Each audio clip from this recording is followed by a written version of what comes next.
Ladies and gentlemen, welcome back to the Ground and Pound podcast.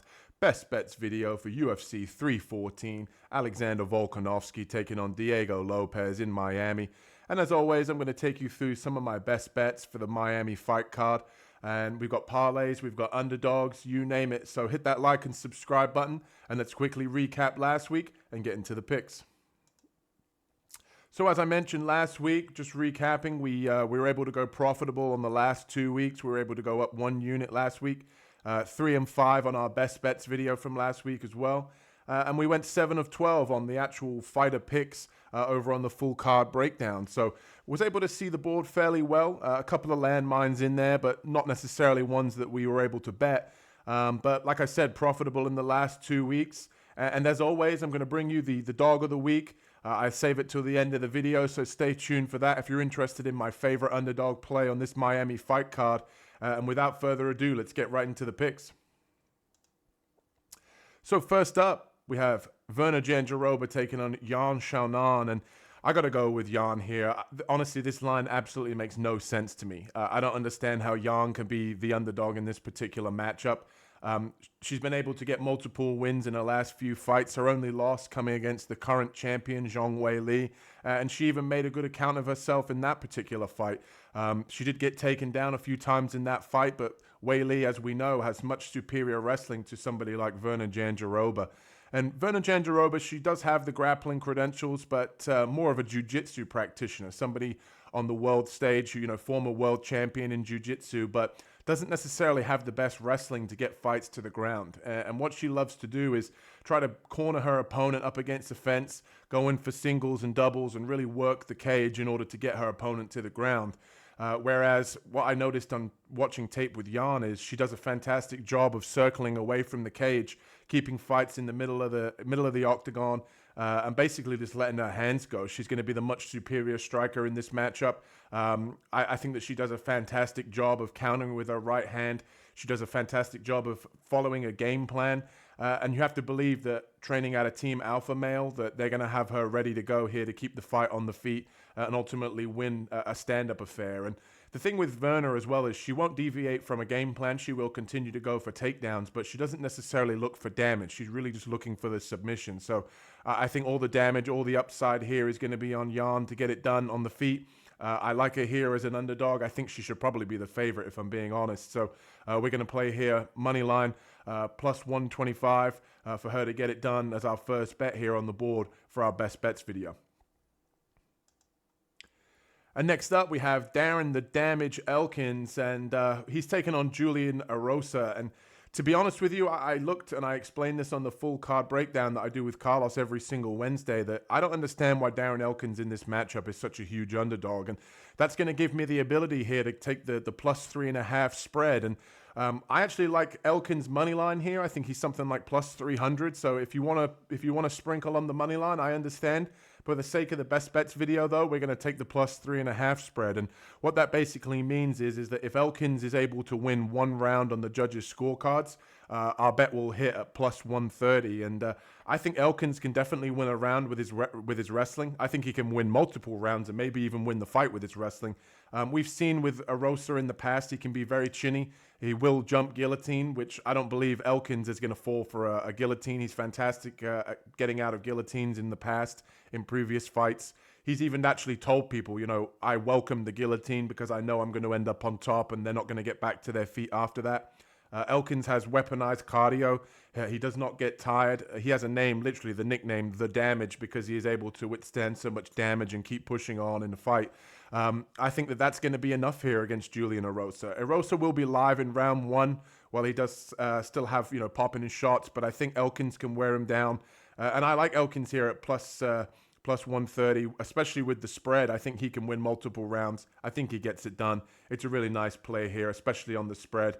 And I'm going to leave that up to you guys. For the sake of the channel, we're going to be betting the spread here at the plus 3.5. If you want to spread, sprinkle a little bit on the money line here at plus 300, chasing a little bit more value, I don't hate that either. But going with the spread this week, hopefully Darren, the Damage Elkins, can get it done for us and make it 2 of 2. And next up, we have the confidence slam of the week, the one that I have the most money on. This one has been on a little bit of a heater recently. I think we've hit something like 2 of the last 3. One full unit goes on this play. And to start us off, we have Nora Cornell and Haley Cowan over 1.5. I think both of these women are very gritty. Obviously, as you know on the channel, I like to bet some of the women's fights to go over. They're very nice parlay pieces this week. And the thing with Haley, obviously, she's not been that active. We've not seen her that much. But her one sort of fault in terms of her being finished is her submission defense. And she can be controlled on the ground. But we've seen with Cornell that she doesn't necessarily have the best grappling. She's a 5-time Muay Thai world champion. So more of a striker. Both of these ladies have never been finished in terms of being knocked out. So I just honestly believe here we're going to see a lot of clinching against the fence. We're going to see a lot of stand-up. I think it gets over 1.5, no problem. And that also brings us on to our other 1.5, which is Verna Jandiroba taking on Zhao Nan. And I think this one goes over again. I mean, we've seen in the past where both of these ladies have been very tough. Most of their fights do tend to go to decisions. I know that Jan did have that one flash knockout of like 10 seconds on Jessica Andrade, but obviously if we stick with this model, we stick with this routine here of taking the women's overs. Every now and again, there'll be a shock where one of the women finishes each other inside the first round. Ultimately, they do usually go a little bit longer, and I think Verna's definitely tough enough to keep it on the feet and last on the feet against Zhao Nan here. And I definitely think the submission defense of Jan is going to be enough for her not to get submitted. So I like the over 1.5 here for both of these ladies. And that brings us on to the last leg, the money line of Tricoli here. I like Tricoli here to get it done against Tresean Gore. He's the much better fighter, trains out of shooter box, and you have to believe that his stand-up's going to be far superior. He's the bigger guy. I think, honestly, in the stand-up, he's going to have a lot of success here and probably find the chin of Gore. Gore's only real path to victory he's been able to show inside the UFC is the guillotine, and you have to believe if Tulio, if he's able to, roll around with guys like Charles Oliveira and, guys like that, he's going to have good submission defense. So I like him in this matchup. I don't think that Tresean Gore is going to be able to get one of those BS guillotines on him. I think that he cashes as our slam of the week, our best bets parlay here. And I think he gets it done, and that's the confident play of the week this week. And that brings us on to the chalk play, and I'm kind of calling this one low-key the people's parlay this week because I feel like all 3 of these guys are favorites in the fans' eyes. I feel like all of these 3 guys are going to get it done. Popular in terms of their fight style, popular in terms of their publicity for the sport. But we've got first up Chase Hooper against Jim Miller. I honestly believe that this is a fight that Hooper should win. He's obviously slicker on the ground, much bigger. We've seen Jim Miller now take a lot of damage inside the UFC. He does look a little bit slower, 41 years old. And I think the age of Hooper, he's showing improvements in his striking, showing improvements in his grappling. I like him here. I think he's the biggest favorite on the actual card itself, which is why we've got him in the chalk play this week. But I think Hooper gets it done. And don't get me wrong, Miller is always live. He's obviously got that veteran savviness, but I think Hooper can get it done here wherever the fight takes place. And we've got Nikita Krylov as our second leg. And I like Nikita Krylov here. If I'm being honest with you, when I was doing my research, I actually thought he was going to be in the confident play, but turns out he's had a 2-year layoff due to a shoulder injury. So he's been taking some time off, letting his shoulder heal up. But I like him in this matchup against Dominic Reyes. He said he's going to be coming back fully healthy by taking a long time off, and I believe him because he finishes fights. And one thing we know about Dominic Reyes, he's very chinny at this point. He's not been the same since that John Jones loss, and he's been getting knocked out left, right, and center. And even though Reyes has been able to bounce back against guys like Anthony Smith and Jacoby, they're not necessarily the best wins. You can't really give those creditable wins. And I'll be honest with you, I think that Nikita Krylov, he can knock out Reyes on the feet. If the fight gets to the ground, he's the better grappler. He's always looking for a finish, and I like him in this matchup to get it done against an older Reyes here, who is pretty much a shadow of himself. And and the last leg, the people's champ, Paddy the Baddy Pimblett. I've already explained on the full card breakdown. I'm not going to go into too much detail right now that I like him here over Michael Chandler. He can blast kicks from the outside. 38-year-old Michael Chandler is 2-4 in the UFC currently.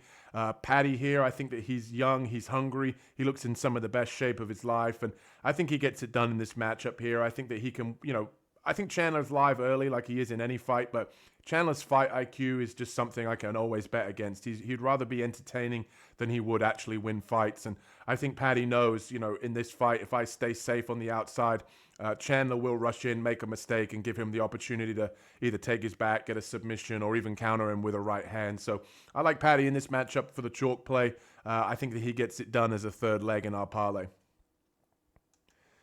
And let's talk some props. And as I always say, guys, these are not ones that we are playing on the Best Bets channel. These are just some of the ones that I like to give out for the people who aren't interested in the higher chalk or some of the lower lines. I like to be able to give out some plays for everybody and with a little bit more juice on. And for the first play, for the first prop, I've got Diego Lopez KO under 2.5 rounds against Volkanovski at plus 650. And the reason this one makes sense to me, I'm surprised we're getting this line at these kind of odds, is when Diego Lopez fights, people know that have seen him fight in the past, he is very live in the first round and the second round. He comes out aggressive.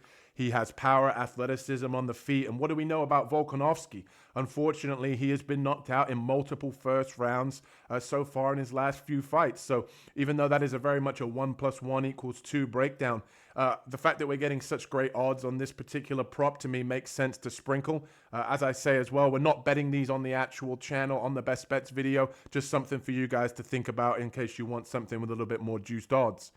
And next up, we have Darren Elkins. As I mentioned earlier, Darren Elkins, we're going to take the spread, but I think him to win by decision is exactly how he wins the fight, if he wins the fight. So getting plus 500 here, I think, is a steal. I think it's definitely got some value on it if that's his method of victory. I think against Julian Erosa, I don't think he finishes him. I think he grinds him out with his wrestling and his cardio. So plus 500 here, I like that. I think that's a pretty nice number for us to get on Darren the Damage Elkins. And this last play for the last prop is, I've seen a lot of people, including myself, including Carlos this week, we talked a lot about Gene Silver and how Gene Silver's probably going to win this fight, but there's something a little bit suspicious about this line movement, and we saw Pat Sabatini last week was able to get the win, and I said on the full card breakdown of that show that this line kind of feels a little bit suspicious. It feels a little trappy, and I get that same feeling here with Bryce Mitchell. Even though I've heard a lot of people talk about betting Gene Silver and picking Gene Silver, the line keeps on narrowing down, and that just has me to say I think we got to put a prop bet in for Bryce Mitchell here by decision. I think he rides him out with his wrestling if he does get it done. So plus 400 for that. If you want to take Bryce on the money line, I completely understand. But the line just has me a little bit spooked here. So we're going to just go with what I see and when the line is moving in that direction. But I'm hearing a lot of the public talk about the other fighter. We're going to go with Bryce Mitchell here to get it done for a prop. Something I would keep an eye out is always on line movement. And like I said, it's in favor of Bryce Mitchell this week. So we're going to throw him in the props and see what happens. And ladies and gentlemen, the moment you have all been waiting for, the dog of the week. And I got a little bit of a tear in my eye for this one this week, ladies and gentlemen. If you saw the full card breakdown, you already know who I'm picking this week. But without further ado, keeping the streaks alive, keeping the record alive for dog of the week, we have Diego Lopez plus 100 against Alexander Volkanovski. And it pains me to say it, man. I mean, with Volkanovski, obviously, I mentioned on the full card breakdown, he is one of my favorite fighters. He's grown in terms of the MMA community as one of the more popular fighters. But unfortunately, Father Time is undefeated now, 36 years old. It's very hard to trust his chin. He's had to come back from long layoffs and a lot of adversity. And I think Diego Lopez is young. He's hungry. I think that in terms of his skill set, he has power on the feet early in fights. He has fantastic jiu-jitsu. And some of my keys to victory for him is I think, honestly, he needs to come out and pressure early. I think if you really look at Volkanovski's losses and the doubt that's probably creeping into his mind is, can he take the early shots? And the thing with Diego Lopez, if he gets right in his face early in fights, we could see a repeat of what's been happening in a lot of Volkanovski's fights. And that is actually when, like I said in the prop, that is when Diego Lopez is live, is early in rounds 1 and 2. I think what he needs to do in here, he needs to come forward, he needs to pressure, he needs to stop Volkanovski fighting on the outside, corral him up against the fence and let his hands go. And he has the athleticism and the power to really, really cause an upset here for Volkanovski. And like I said as well earlier as well, he can't play the outside game against Volkanovski. Don't play his game. Volkanovski likes to sit on the outside successfully against Max Holloway, kind of throw the low kick, jab, use his boxing, kind of be in and out of range and not be hittable. Well, the thing with Lopez is he needs to come in here aggressive. He needs to look for the finish early. He has the power. He has the size. I like him in this matchup because of not only just the athleticism, but also the size difference. If Volkanovski tries to play that outside game after a year-long layoff and he doesn't know what his chin's going to be like, he might be gun-shy. So let's give the judges something to score. You don't necessarily have to knock the guy out, but we need to win early rounds because when it gets to those championship rounds, we know that Volkanovski's confidence will be there. So let's try and take him out early and not play this tit-for-tat one-for-one game. Let's get in his face early and even mixing in some grappling. I'd love to see him mix in some grappling. We've seen Volkanovski get in trouble in the past against Brian Ortega. And we know that Diego Lopez, training at Logo Gym, he is a high-level credentialed black belt. He's the jiu-jitsu coach at that gym too. So I'd like to see him mix in some grappling, even if it's just to give something to think about for Volkanovski. So you never know. He might be able to drop him and then cinch up a guillotine or cinch up some sort of submission. So I definitely think that he's live on the ground. But mixing in the grappling will just give Volkanovski something else to think about when he might already be in his head based on the layoffs and based on the chin at this point in his career. But Diego Lopez, I feel very confident in Diego Lopez this week. I think that he's going to be new and be the champion in the UFC. And as always, guys, I like to throw the unit size in there for you guys. If you want to pause the video and take a look at that, it just shows you what size unit I'm betting on each individual bet. And that way it can kind of help you guys tail and follow along on the channel so that you know how much to throw on each individual bet yourself. And before we wrap things up, if you haven't already, hit that like and subscribe button. I like to let you guys know what's coming on the channel. Coming soon to the channel, we have the full recap of UFC 314 coming out on Sunday with me and Carlos.